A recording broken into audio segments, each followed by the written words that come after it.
The Weedsman Podcast. ChristopherMedia.net. Want to hear something amazing? Oh, and feel free to tell your friends too. So, Kohl's, they're having a huge sale on summer stuff. And if you live for sunny days like I do, you need to check it out. I got 40% off a new patio set, Food Network grilling essentials for 20% off, and 50% off those yard games my kids won't stop talking about. Best part? I got an extra $10 off and some Kohl's cash. It almost makes being cooped up all winter worth it. Almost. Select styles, 10 off 25, offer valid May 27th through 31st. Some exclusions apply. See store or Kohl's.com for details. Remember before COVID-19, when we could go to shows or celebrate in person or have family gatherings where the only worry was when someone was going to talk politics? Let's get back to that. Let's get vaccinated. COVID-19 vaccines are safe, effective, and free. Sure, we'll have to keep wearing masks for a while, but you know what? This is the start. Go to covid19.nj.gov/vaccine to register for your vaccination. Remember traveling somewhere? Anywhere? Yeah, let's get back to that. Remember before COVID-19, when we could go to shows or celebrate in person or have family gatherings where the only worry was when someone was going to talk politics? Let's get back to that. Let's get vaccinated. COVID-19 vaccines are safe, effective, and free. Sure, we'll have to keep wearing masks for a while, but you know what? This is the start. Go to covid19.nj.gov/vaccine to register for your vaccination. Remember traveling somewhere? Anywhere? Yeah, let's get back to that. Christopher Media. Let's make some noise.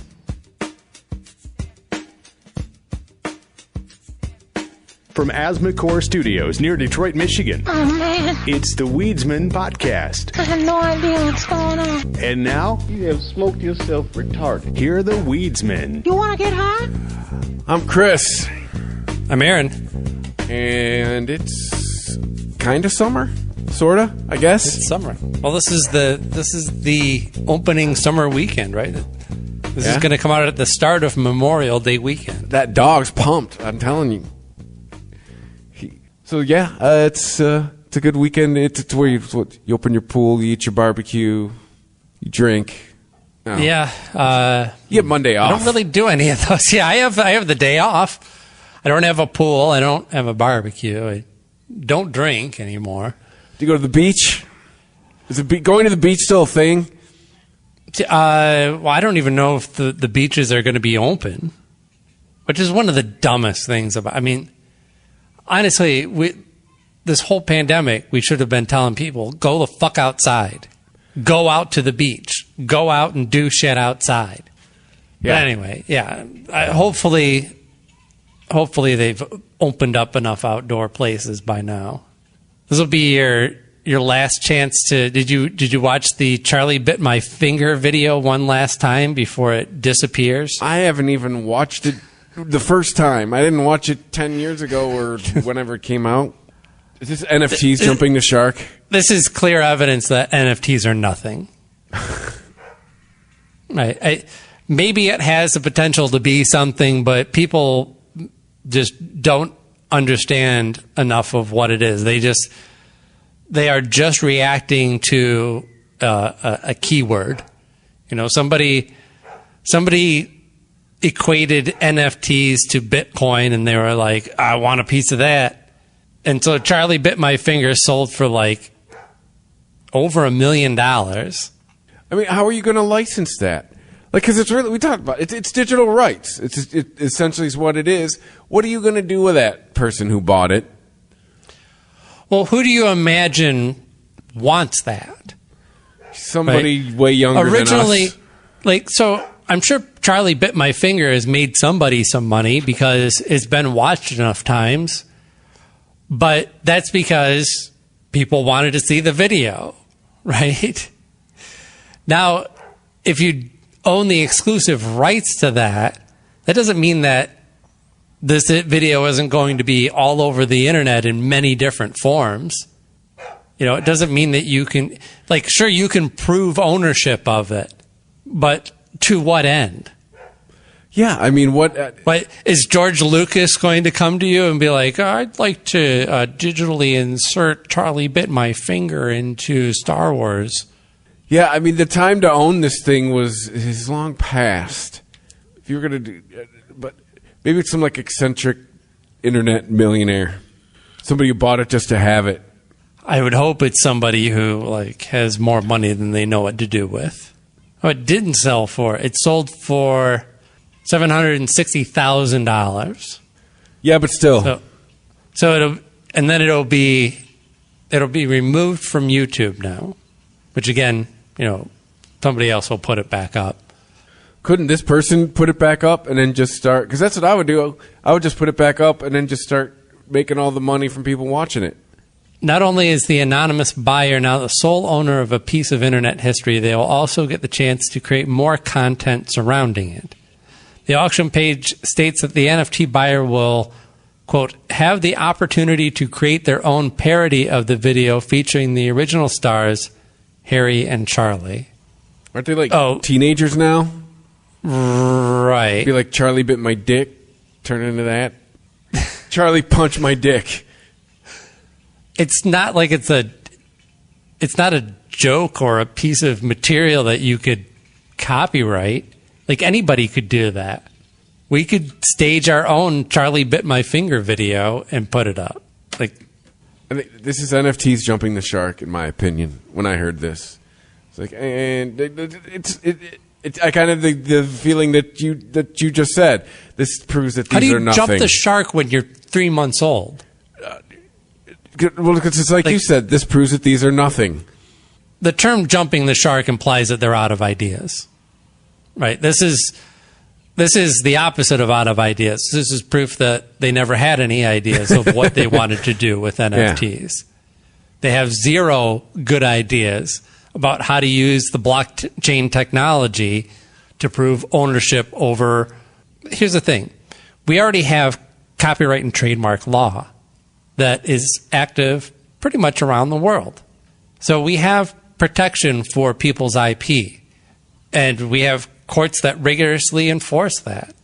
So why do we need blockchain to prove ownership over something? We don't, really.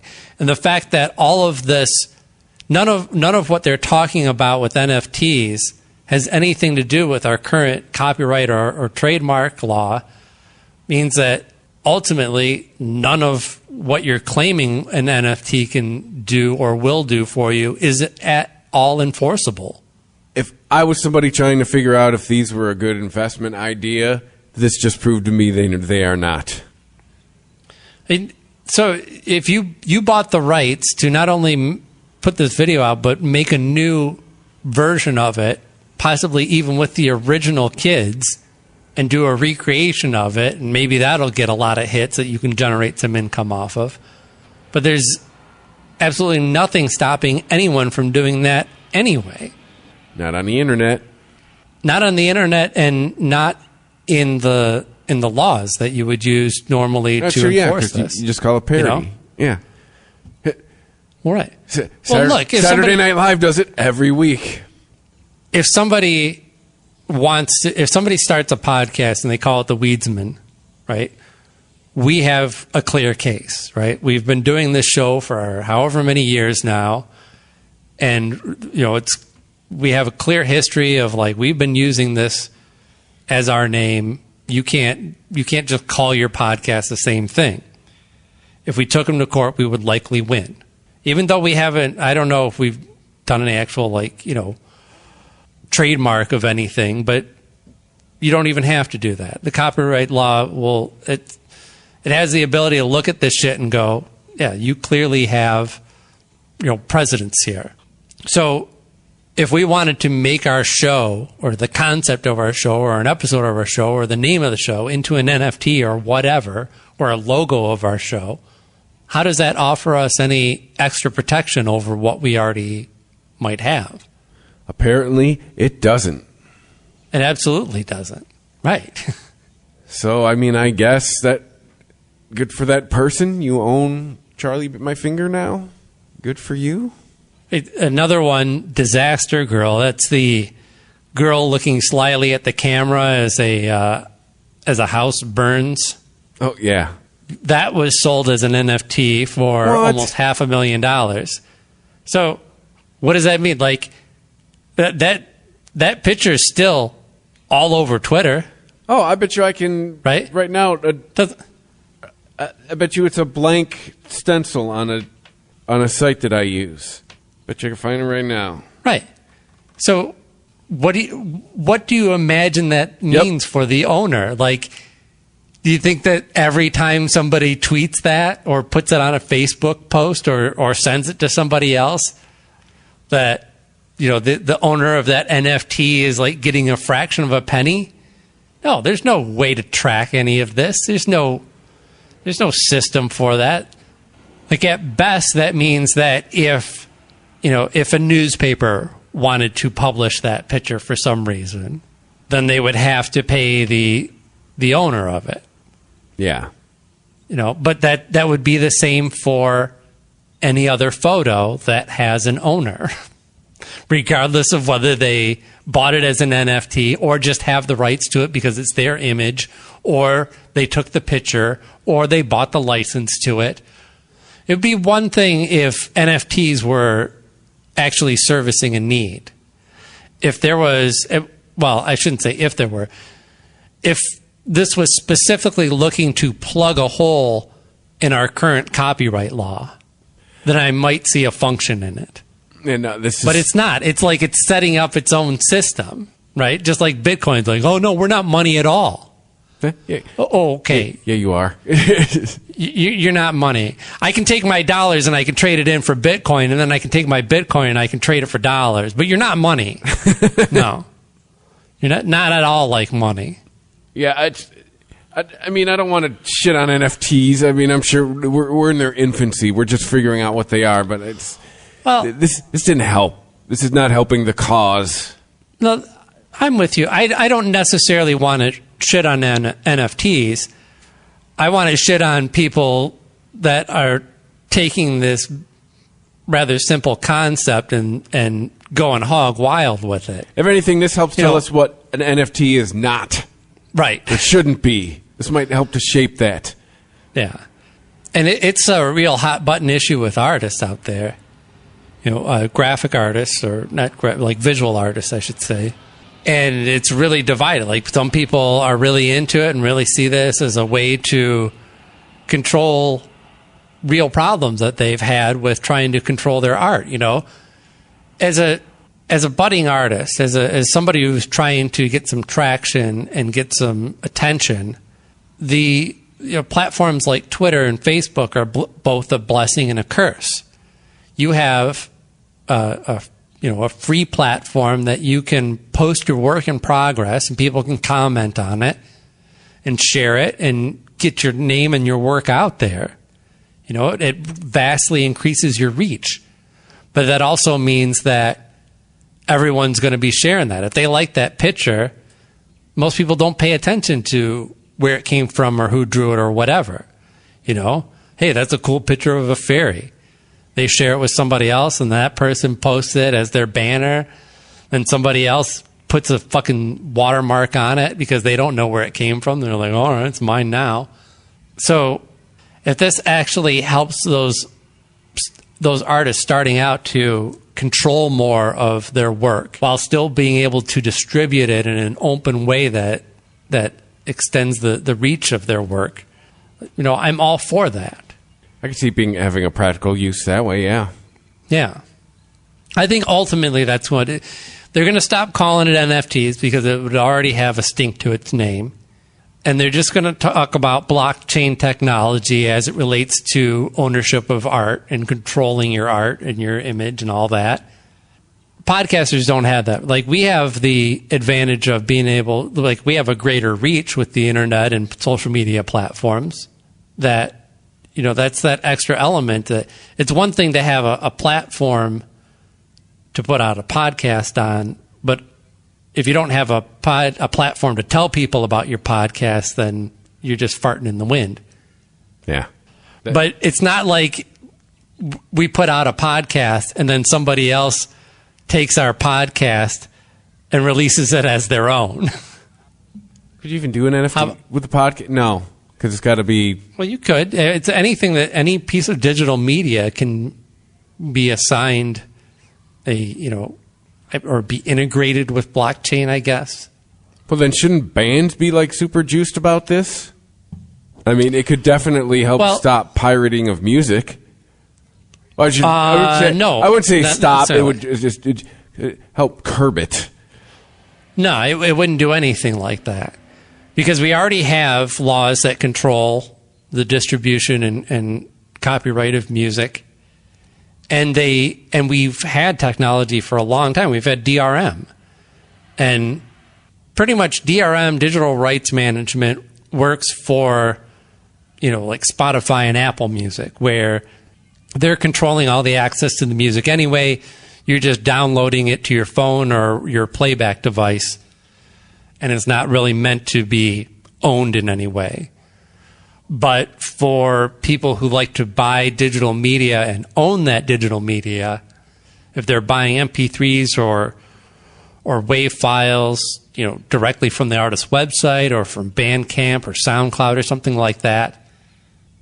Sorry, I lost my train of thought. Digital rights media has been a big failure on that end. The end consumer doesn't want anything to do with it. They don't want to have to deal with, at some point in the future, not being able to put that song on whatever technology is available at the time. Yeah, I could see that. All right. So, we've got the technology to control that, and they've done as much as they can with that, I think. And they've got the laws to control piracy. So I don't see what NFTs do for music artists at all, really. So speaking of music and stealing of material, possibly a little bit of ripping off. So I don't know if you've heard this one before. I didn't know about this. There was an interview with Al Jurgensen, pretty much the guy that is Ministry. He's described in this article that I'm reading as the front man, but he's more than that. He's been like the only mainstay member of that band. He is Ministry. He is Ministry, yes. Like what Trent Reznor is 9 Inch Nails, he is right. Ministry. Yes. He was invited out to dinner by Billy Gibbons from ZZ Top, which sounds like a weird one. And apparently, he thought it was weird too. He's like, why does Billy Gibbons want to meet with me? He tells a story about, pulls up in a 1934 Mercury wearing a white suit. Billy Gibbons, I imagine. Me and Revco guitarist Mikey Scasia got in, and we were just flabbergasted. It's fucking Billy Gibbons in a white suit with the beard in the middle of the day. Billy Gibbons says, I love what you're doing. Want to take you out to dinner. And at some point in the dinner, finally, Al Jurgensen says to him, why are we here? What's going on here? I'd like to buy some weed. Oh. Right. Billy Gibbons says, well, I figure I owe you a dinner because my career kind of hit a rough patch there, but now we're selling records hand over fist. This is the quote from Al Jurgensen relaying what Billy Gibbons said to him. The reason is because we switched over to programmed drums, and all the drum samples we got were from Ministry and Revolting Cock songs. So all of the drums on that 80s ZZ Top stuff, those were all samples from Ministry and Revco. You should, like, on Legs, on Gimme All Your Lovin', and all that bullshit MTV ZZ Top. Yeah. Not the good shit from the 70s. Right. Those are all drum samples lifted right off their albums. Off of Ministry albums. That's crazy. Wait, how long has Ministry been around? Those albums came out in like the early and mid 80s. Well, let's see. When did they start? 1981. Originally synth pop outfit. Yeah, Land of Rape and Honey doesn't come out until 88. So when did Revolting Cock start? So that was a side project with Al Jurgensen, Richard 23 of Front 242, and Luke Van Acker. Years active. So they started in 85.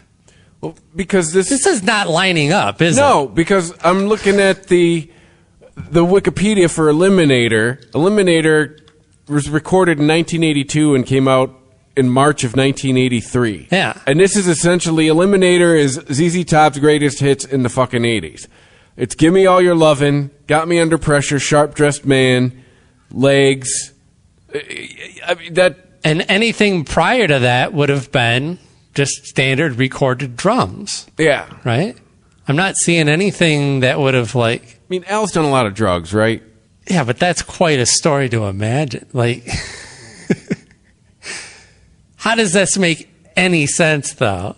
Yeah, I just took it as a true story. I didn't actually stop and think about the dates on there, but it's not like it's a Eliminator. They did an album. They did Afterburner after that, right? Which had Sleeping Bag on it, which is not a big song. No. Oh, well, Wikipedia says that the song was released as a single in 85 and became their most successful single. What, Sleeping Bag? How are you telling me that Sleeping Bag is more I went to successful classic than rock Legs? radio, dude. I fucking... Legs was played every fucking hour and a half. Yeah. See, reached number 8, equaling the peak of their previous single, Legs. However, unlike Legs, it also reached number 1 on the U.S. mainstream rock tracks chart. Okay. Right, so if that comes down in 85, and then what do you have after that? I mean... Recycler, Antenna, Rhythmine, never heard of it, Triple X. Like, by that time, they've probably gone back to... They're probably using a combination of, like, live drums, but replacing some of them with samples, or just compressing it so much that it just sounds like a drum machine. Their last studio album came out in 2012. They've come out with 2 live albums since then. I mean, Al Jurgensen's story is that specifically, when they started using sampled drums, those samples came from Revco and Ministry stuff. And, like, Revco didn't exist. And all the only Ministry song anybody would have known at the time was Every Day is Like Halloween, which sounds nothing like what they were doing by the time, Mind is a Terrible Thing to Taste. They went through a transformation from the early 80s to the late 80s. Yeah. What's going on, Al? None of that lines up. That story is utter bullshit. Said Al has been known to do a bunch of drugs. Maybe he did some really good acid, and he dreamt the whole thing. Maybe it was like one sample. Maybe they found something off of, like, they took one snare hit from Every Day is Like Halloween, and that happened to find its way into Legs or something. Because, like, drum machines are a thing, right? You could just... It's not like this was pre-drum machine. Like, maybe Billy Gibbons misunderstood what was going on in the studio. It's like, I can't imagine their producer being like, well, everybody's going with programmed drums, so we can go and buy a Roland from the store, or we could mine through this, this weird pop industrial record that only really saw play on small college radio stations, and we could comb that for samples. Like, why would you do that? Like, go through and try and isolate them all and make them into clean samples? And just fucking buy a cork, man. So we're finally getting some new television. Have you been checking anything out? Have you watched anything new that's piqued your interest, or is it still reruns for you? I think I told you about Tacoma PD. Mid-trick. Yeah. That, That's right. I forgot to check that one out. I want to check out that Louder Milk show Rich was talking about. Oh, that's an old show. I know, it's old. It's new to me. No, there you go. But I guess nothing new. Justin Theroux has got his show Mosquito Coast. Is that going to be another... Is my brain going to want to explode watching that show? Is it going to be another intense show? Yeah, it's pretty much built on tension. Oh, I hate shows where that's why I could never get into Breaking Bad. I was just going to say, if you weren't a fan of Breaking Bad, then... I feel like I'm going to have a heart attack every time I watch a show. Well, I don't know. I enjoy the show because I like the way that they handle the tension and it builds up really nicely. And I like the difference between this show and Breaking Bad is pulling you along through the journey. We're going to transform this man in front of your eyes, and we're going to show you how it happens. We are presented this story in media res.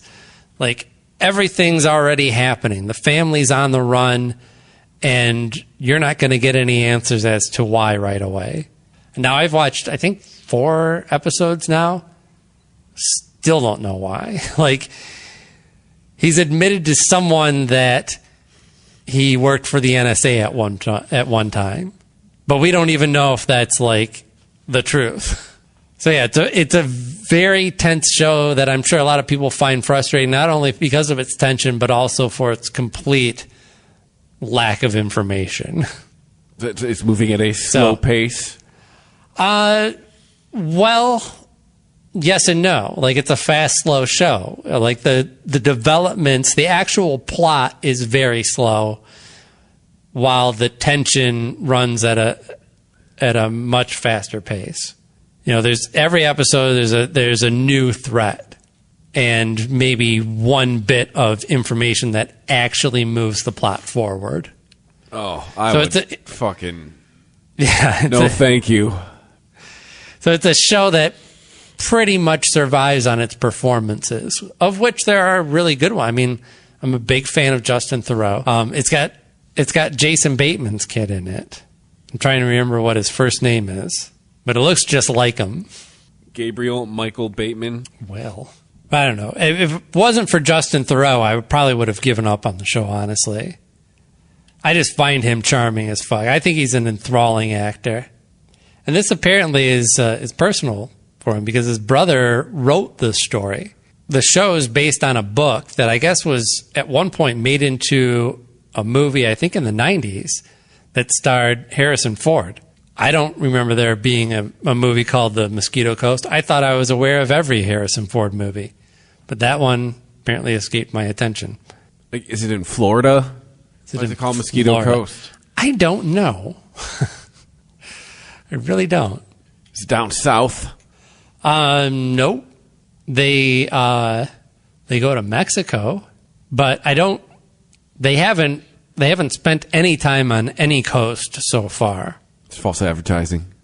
Yeah. The Weedsman Podcast. ChristopherMedia.net. Remember before COVID-19, when we could go to shows or celebrate in person or have family gatherings where the only worry was when someone was going to talk politics? Let's get back to that. Let's get vaccinated. COVID-19 vaccines are safe, effective, and free. Sure, we'll have to keep wearing masks for a while, but you know what? This is the start.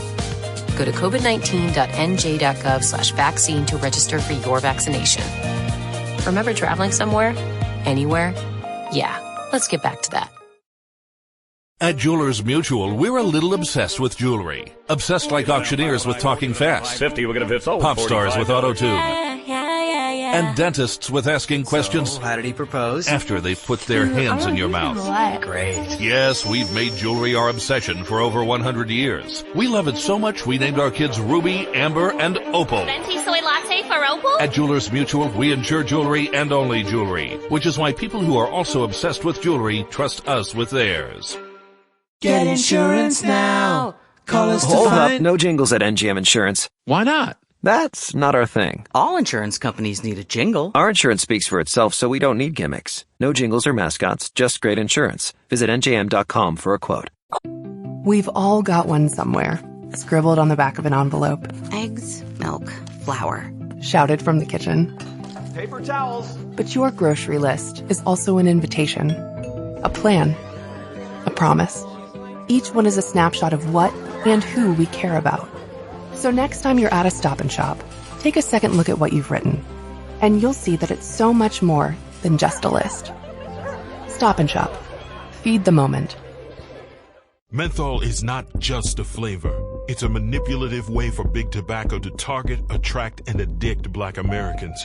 Tobacco companies aggressively market menthol products using elements of Black culture, putting more products on shelves in Black communities, and and making them cheaper. And it's not just an injustice, it's killing us. Smoking-related illnesses are the #1 cause of death in the African American community. Help us fight this injustice at notjustmenthol.org. ChristopherMedia.net. The Weedsman Podcast. What about Hacks on HBO? I've been enjoying that show. Hacks? Yeah, Hacks is with Jean Smart and I forget the name of her co-host on the show, a younger actor. What is Hacks? Jean Smart plays she's a comedian working in Las Vegas, like really famous, like Joan Rivers type of huge. Yeah, and considered a legend, but also she's working in Vegas. She's an older comedian. It's a little bit hacky material. Her core audience is dying off, and I guess the guy who owns the casino or books the room or whatever decides that he wants to get some fresh acts in there and wants to start cutting her dates back. So at the same time, her manager has another client, a young, a millennial comedian, a writer, and they get into some trouble with some tweets that are considered racist or something like that. Something that was supposed to be a joke, but blew up on them, and now they can't get hired. The manager of both acts decide to pair them up together. And see if... And hilarity ensues. Right. So it's a generational type of thing. So they have a lot of conversations about why something is funny or not. The millennial comedian, she says, Jean Smart's character's like, I don't even know, is this an actual joke? Like, the other day, I got a voicemail. I was terrified. Something like that, And she's like, yeah, no, it's like... voicemails are crazy because why not just text? Okay, that's not really a joke. Yeah, but it is a legitimately funny show. Wikipedia says it's a dark comedy. Yeah, I don't know why it's a dark comedy. I think that that description is not only just puzzling to me. I think I would, if I were Jean Smart, I think I'd be offended by that because I think the only reason they're calling it a dark comedy is because it's about the career of an older woman in comedy. Well, it also has only been on for 2 weeks, so maybe there's some crazy shit coming you don't even know about. I've seen 4 episodes now. There's no darkness to the tone to it, really. I mean, there's a reality to it. You get to see, Jean Smart plays a character who at times, looks her age. She gets dolled up for her shows and everything, but then she goes and takes the wig off and takes the makeup off and walks around in sweatpants. And I think that that's what they're looking at is oh, that's dark. That's real. That's a person portraying a person. There you go. Some younger comedy writers. Right. So I don't know. I think the show has a lot of potential. I don't think it's as funny as it should be, honestly. It gets a little too much into the drama. It gets where it really doesn't need to be. I think good comedies can do drama right when they need to. Oh, absolutely. But it's taken itself a little too seriously. But Jean Smart is just so, she's just got this amazing personality. She just radiates every time she's on screen. And to play a person like this with a big personality and she really gets to chew up a lot of scenery, it's honestly, the show could be a lot worse and I would still come back and watch it just for her performances. And that m.o.d.o.k show sucks. What's m.o.d.o.k? m.o.d.o.k is Marvel's new show that's on Hulu, not on Disney Plus, because it's a little bit more racy. It's not quite... It's at Venture Brothers level of racy, where they might talk about something like testicular torsion, but not Rick and Morty, like I'm going to fuck a sex doll robot type of racy. So racy enough that it doesn't get on Hulu, but still not so racy that it can't have the Marvel logo on it. Which means it kind of lives in a limbo where none of the jokes are really funny because they can't push the envelope, and we can't be edgy in 2021. Yeah. So if you're trying to do something edgy, you essentially have to take all the edge off of it. So why do it? Right. Or just go so over. I mean, that's part of how Rick and Morty does it, right? They go so over the top with their comedy that they're like, you'd have to be mentally retarded to take this seriously. That's how you do it. So yeah, I mean, they're trying to hit a sweet spot. I mean, the comedy, it's about as funny as an average episode of Robot Chicken, which is a show that I've never really found funny. For me, it was like most shows. First few seasons, thought it was great. And then after a while, I was like, all right. For some reason, I ended up down a rabbit hole the other. That show is still on. It doesn't do a season every year. Like it seems when it first was on, it did seasons consecutively, but it seems now like every 3 or 5 years it does a season. Well, the thing about Robot Chicken is it seemed to be built around the idea that you didn't have to have super funny jokes; you just had to deliver them really fast. Also, too, it was a giant member berry. Robot Chicken was successful because it played on the nostalgia of all the stoners who were up late watching it. Hey, look, it's the toys from when I was a kid. I was one of them. Yeah. Yeah, m.o.d.o.k has the opposite. I mean, like, nobody knows who the fuck m.o.d.o.k is. I know who m.o.d.o.k is because I read comics. But if you don't read comics, I mean, really read comics, you don't know who the fuck m.o.d.o.k is. And m.o.d.o.k he's basically mostly head. He's like a head with arms growing out of the side of it. And he kind of floats around. He doesn't walk. Oh, and his name stands for, what is it? Mental organism designed for killing or something like that. Designed only for killing. It's so forced. It's like the dumbest and worst concept for a character ever that just for some reason stuck with people. What the fuck is the point of m.o.d.o.k? He's just an evil genius. And what? And then you just follow him around and watch him do his evil genius stuff?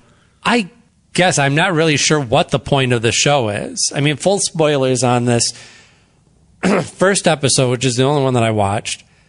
You see m.o.d.o.k do a bunch of shit with AIM, which is, the guys in the beekeeper costumes. That's like the evil scientist group and all the Marvel stuff. And so he's the leader of AIM, and he's doing all these crazy things that are just driving the business into the ground. And then they get a manager, and they have to tell m.o.d.o.k, they have to rein him in and say that, he can't spend so much money and resources. And he's all mad about that. And then we get to see m.o.d.o.k's home life. So he goes and he has a normal family. Well, he has one normal kid and one kid that looks like a giant head like him. And they do, like, I guess, normal family shit, but their family life isn't so great. And at the end of the episode, his wife tells him that she wants a divorce. So I was just like, couldn't stop slapping my knee. Yeah, it sounds funny as hell. Yeah. So, a miss from Marvel in your book? Yeah, it's a pretty big miss. There's been a number of these shows lately, these comic book related shows that they want to hit the Rick and Morty audience with, and none of them have really succeeded. The Harley Quinn show, while it isn't funny, it's entertaining enough, and there is an actual, somewhat of an interesting story going on in it, that it's worth watching, but it's not like, appointment watching. I might kind of sit down and binge through a few episodes with one of my kids, but I'll probably be on my phone through half of it as well. They're just not engaging shows. And this is even worse than the Harley Quinn show. It's like not funny, not interesting, and not original. Wow. It's the whole concept is basically Hank Scorpio. Right? Like, what if we saw a little bit of the behind-the-scenes normal life of a supervillain guy? Oh, that's right. And, yeah. But, you know, the difference is that Hank Scorpio episode of The Simpsons is a fucking classic. It's making me want to use the Disney Plus login I have just so I can watch the first 10 years of The Simpsons. Yeah. I've been dipping back into those golden years lately. The first 10 seasons, up until 2000, I mean, that is it. After that, doesn't matter. There's all of the classic. Your Hank Scorpios, your Frank Grimeses, all that stuff. Yeah, all the good shit before they ran out of ideas. Yeah. Or really just stopped treating it like it was a sitcom. Mm-hmm. I think that was the big turning point, was like when Homer started becoming an asshole. Yeah. You know? Like he was just an asshole. Before he would mess up, but he would also show that he had heart and good intentions, and there was a reasonable, you know, Marge would forgive him for the things that he did. And he was the lovable loser. Yeah, and his kids really loved him, and the family would stick together. And then it was just like, we need these characters to do some crazier shit. So what if Homer did all this crazy shit? Well, wouldn't that make him a complete maniac asshole? Well, yeah, but I don't know. What else are we going to do? We've done everything else. All right. Well, it's either that or we smack him over the head with a 2x4 again. So we've already done that 3 times this episode. Yeah.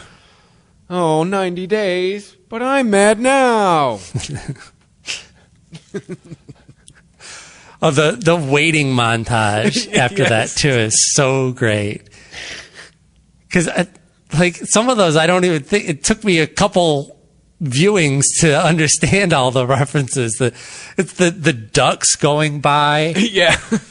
And what is it? There's all these all things things that, he could like, be shooting. Yes, all things that you'd just be like... they are just screaming to be shot. Like... Flanders is like dancing in front of them. Yeah, that's right.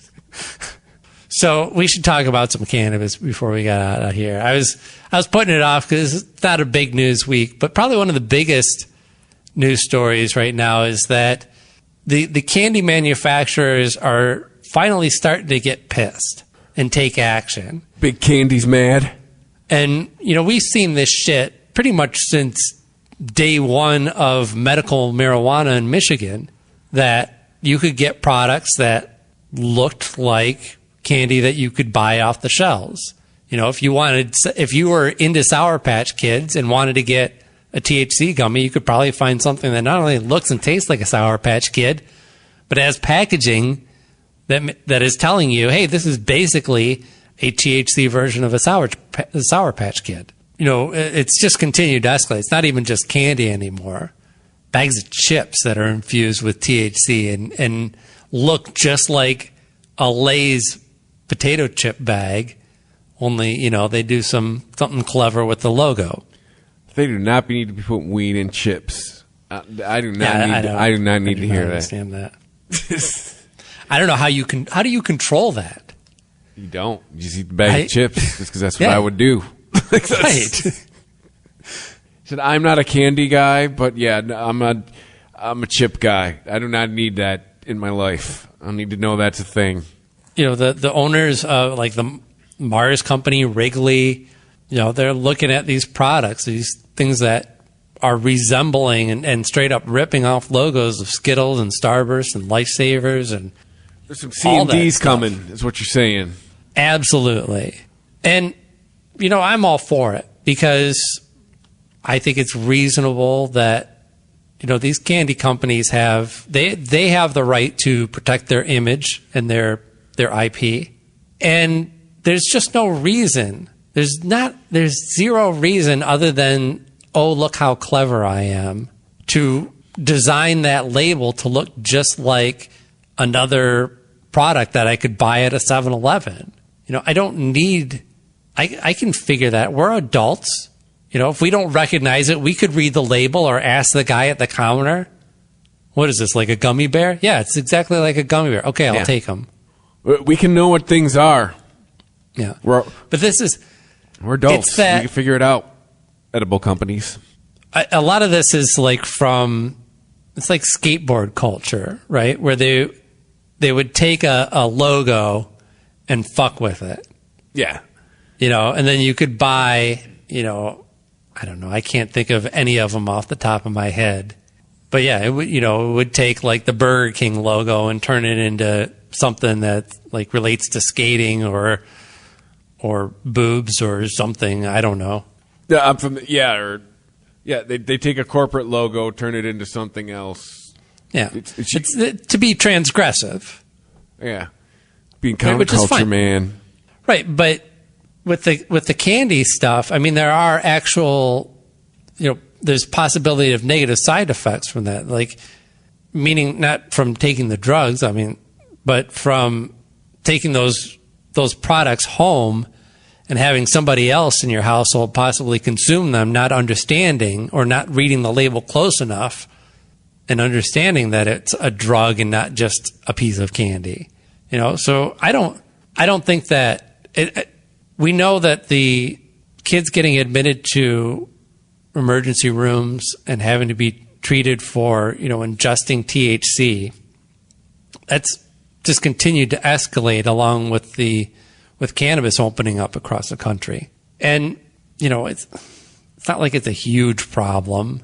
It's not a great experience for the kids or the parents, I'm sure, but ultimately the kids are going to be fine. It's not, I guess technically they're getting poisoned, but no, they're not going to die from it. Well, hey, mom and dad, lock up your edibles.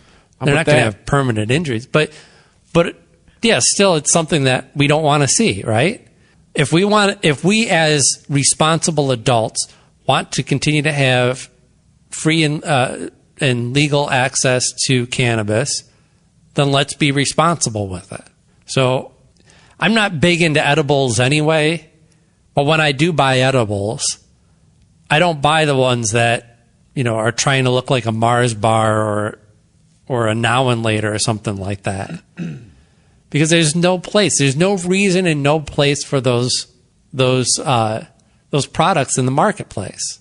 It's going to do nothing but get us into trouble and further the arguments of those saying that we can't have legal recreational cannabis because of the kids. The kids are going to get their hands on it, or these products are going to be marketed to them. You're going to the feed cannabis those industry is on one hand trying to say like nobody's marketing to kids, and then carrying products that look like candy. Yeah, don't be Joe Camel, cannabis industry. Right. I thought at the time the Joe Camel stuff was ridiculous, but as an adult now, I understand it because when I was a kid, I thought that Joe Camel was cool. Kids like cartoons. Yeah, it's duh. Yeah. Ironically, I always was a Marlboro person. Yeah. Marlboro didn't do dick to get kids. Well, no, they had the miles, right? They had the smoke cigarettes, get stuff. They had the cowboy image. Mm-hmm. I just think it wasn't everybody's first cigarette a Marlboro Light? People who did have a cigarette. I honestly think mine was a menthol. No, yeah, you are from downriver. Yeah. I don't know. I was never really a Marlboro smoker. I started with lights, did reds for a while, menthol lights, menthols. I went to Newports forever. Wait, did you smoke Marlboro menthols? Yes. That's a nasty cigarette. Yeah, to me, they were a reasonable substitute for a Newport. Yeah. No, the nasty ones are fucking Salem's. Ugh. Salem's or Cools? Cools are all right. Salem's are... Ugh. Remember, one buddy used to be remember those cigarette people that would go around in bars? Oh, yeah. He was one of them, and Salem's was one of the cigarettes that he did. So he'd always have Salem's. He'd just give you packs of Salem's. And it was cool. It was free cigarettes at the same time. It was like, oh, they were fucking awful. Yeah. Yeah, Camel used to be really big into that. You used to see Camel actually, I was going to say Camel guys. It was mostly females that I would see. Can you even do that anymore? No, I don't think so. I mean, it was It was around when I was going to, like, well after I was drinking age. So, I mean, it was around at least to like 2010-ish.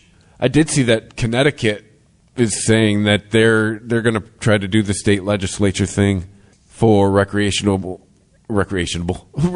cannabis because they are surrounded by New York and Massachusetts. Yeah. Yes. They're waving the green flag instead of the white flag. We give up. It's going to be everywhere. Yeah, Connecticut isn't really left with a choice, are they? I mean, it's just going to be pouring in from either side. Oh, and I think and they're so small. Yeah, they're so small that they just get a contact. They would be like the one person at the party who doesn't want to smoke, but they still want to hang out. Like, all right, well, if everybody in this room smokes, you're going to get high. Yeah, I'm looking at it here on Marijuana Moment. Yeah, they're trying to get the deal done through their state legislature. Yeah. They're expected by the end of the week. So maybe next week we'll be saying it's official. But, I mean, the East Coast dominoes are falling quickly. Because pretty much with Connecticut, I think all that's going to be left in that part of the country will be New Hampshire and Rhode Island. Everyone else will be legal in the entire Northeast. Yeah, I guess New Jersey has been seeing some... they've been seeing the cannabis gift grift pop up over there, like what happens in D.C. So we're still a ways away from seeing shops open up in New Jersey. But there's a lot of T-shirts with a free gift being sold. No, but remember we had that for a minute here in Michigan when it first got legalized and there were no shops. Yep. What was it? I remember hearing it was one company was delivering like cookies, one was doing pizzas, another one was doing T-shirts. Yeah, the food's kind of a no-brainer. Huh? There's some that they list in here. It says for $50 or more, you can buy cookies, snacks, and brownies that come with, it says in here, with a suggested gift, maybe a cannabis edible or an ounce of flour. Okay. or maybe a gram or two. Right. Hey, as long as there's laws, there's always going to be people trying to work their way around them. But I think this works probably more on lower. Like nobody's buying an ounce this way, are they? Maybe. Hey, why don't you bring me $300 worth of brownies? I'm really fucking hungry. Right. But that would still be a small amount of brownies. Because, I mean, if they're, I don't know, they would just go broke trying to make brownies. Or just be a smart ass and like deliver one brownie and 1 ounce of weed. Here you go. Yeah, I don't know. That wouldn't fly. Just tell people it's made from the finest South American dark chocolates. Just do a pizza. You're going to need it anyway. Smoke the weed, you eat the pizza. I'm up to, I'm like halfway through season 6 of Parks and Rec. Mm-hmm. So I'm watching the show and I'm like, at some point though, like Guardians of the Galaxy happens, right? It's somewhere during where they're, because like he was still on the show when he got the part. Oh, if you're in season 6, it's already happening. Well, yeah, like that. It starts out season 6. They go to England. Yeah, and I'm like, oh yeah. All of a sudden, Andy's like ripped, and they have like one line about it where he's like, yeah, I just stopped drinking beer. It's like, how much beer did you drink? He's like, a lot. Yeah. Yeah, no, and then the whole... Yeah, he shows up buff and then just disappears. Yeah, and then he's asked to stay in London, and his job in London is him shooting Guardians in the Galaxy. Right. Wait, do you even know his hair? All of a sudden, he's got, like, tricolor hair. Right. Yeah, you tell he's got... Oh, look, he's Peter Quill now. Yeah, quite the transformation. Well, you do what you got to do to be in the MCU. Yep. Yeah, he was... It's like he was thinking he was on like a Jack Black trajectory. Yeah. And then somebody said, dude, you're like really tall and kind of cute. Like you could pretty much do anything you want. You don't have to be, overweight dude who sings funny songs. Mm-hmm. Well, even if you watch all the seasons, you can tell when he had different roles. He dropped a bunch of weight, I think, in season 4. because he did a movie. He did like some romantic comedy or something. I remember him being in a movie. But yeah, he's all clean shaven and skinny in season 4 for a minute because he dropped some weight for a role. And I remember it was a big deal when he landed Guardians, and it made him who he is. It made him a movie star. Oh, yeah. Because before that, he was known as the guy who was ruining the Jurassic Park series. Wait, that was before Star-Lord? Yes. Before he was Star-Lord? Really? Well, the reboots with him started before Star-Lord. Okay. But yeah, once he got into the MCU... I don't know. He didn't ruin those movies. Those movies just weren't great movies. Right. He was actually one of the more entertaining parts of those movies. Right. Someone had to be in them. Someone had to get the check. Yeah. I figured it might as well be me. All right. Find us on social media. Follow us on Facebook and Twitter at the Weedsman420, on Instagram at the Weedsman Podcast. Find us, go to ChristopherMedia.net, hit the PayPal button if you want to give us some money, hit the Amazon button if you want to buy stuff and help us out that way. It doesn't cost you anything extra, and we get a little help. And rate us and review us wherever you listen to us. You listen to us everywhere. We're not one of those shows that says you can only listen to us here. No, you can listen to us wherever you want, on whatever platform you want, whatever app you want. Wherever you do, rate us and review us, because that helps people. It tells people about the show. So helps them find us. Yeah. So I've been hitting this vaporizer far too hard, so I'm going to tell you to stay high. Stay high.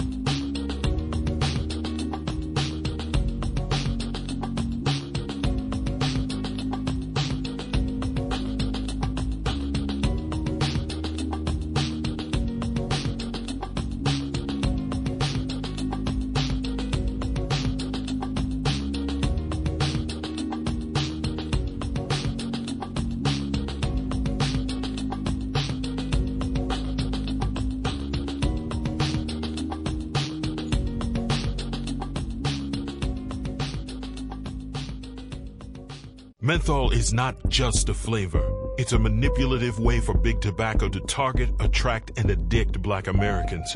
Tobacco companies aggressively market menthol products using elements of Black culture, putting more products on shelves in Black communities and making them cheaper.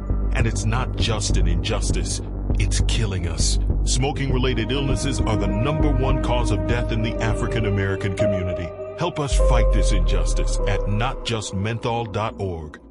The COVID-19 vaccines were developed and tested within stringent guidelines from the U.S. Food and Drug Administration. That this happened faster than usual is due to the urgency of this pandemic and the extraordinary collaboration of dedicated scientists around the world. Hear more from New Jersey doctors about COVID-19 at nj.gov/health/vaxfax. That's nj.gov/health/VAXFACTS. Remember before COVID-19, when we could go to shows or celebrate in person or have family gatherings where the only worry was when someone was going to talk politics? Let's get back to that. Let's get vaccinated. COVID-19 vaccines are safe, effective, and free. Sure, we'll have to keep wearing masks for a while, but you know what? This is the start. Go to covid19.nj.gov/vaccine to register for your vaccination. Remember traveling somewhere? Anywhere? Yeah, let's get back to that. The Weedsman Podcast. ChristopherMedia.net.